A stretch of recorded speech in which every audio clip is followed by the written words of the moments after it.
For those braces, I want to use poplar, and that's here, labeled here.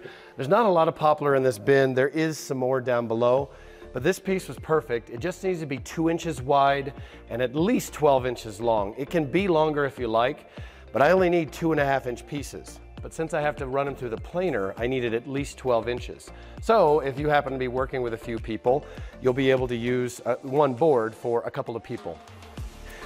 The other place you can look, if you didn't find any poplar that's suitable, look in these barrels on this side that have these long strips. These are either poplar or soft maple. Both work ideally for what we're doing.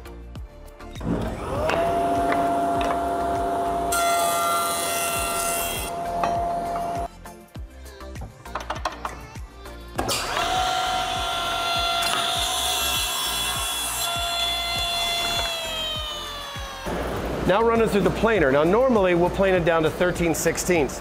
In this case, because you don't actually see it, it's inside the ukulele, we're going to plane it all the way down to 3/4, so 3 passes.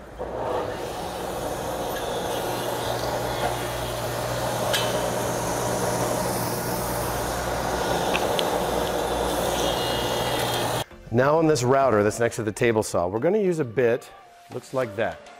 That's a chamfering bit. I know it's a little out of focus, but it just puts a 45-degree angle on a corner, on an edge. So the bit's already in here. All you have to do is we're going to run it to the left this way, flip it around and do it again. So 2 edges on the face are cut. So please let me know when you're ready to use this. I'll get it set up for you.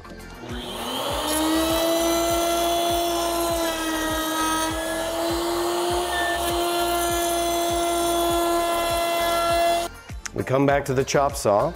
Now my sides are 2.5, so I'm going to set this to 2.5. And again, I know this is a very small cut, so just wrap your fingers like this.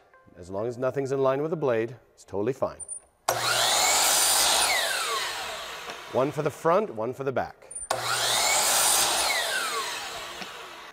I just wanted you to see this is what it's going to be when it's done, but this is what happens when you put too much glue. There's so much glue seeping through that when we hit it with a hammer to get it out, it broke this in half and the student had to start all over.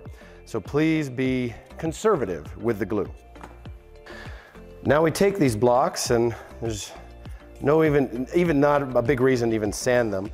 You're going to put it in dead center, and then we glue and clamp these on both ends.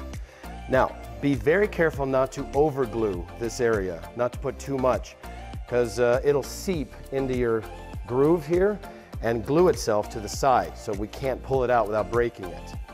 So a little bit of glue. You just got to cover it all with a thin coat again, not a ton.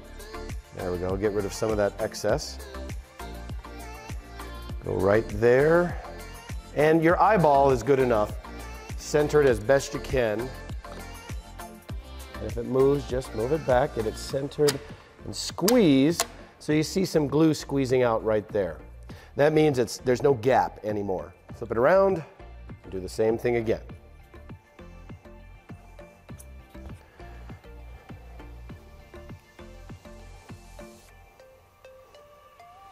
There we go.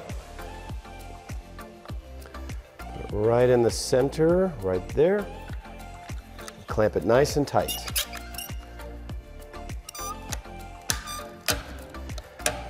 There we go.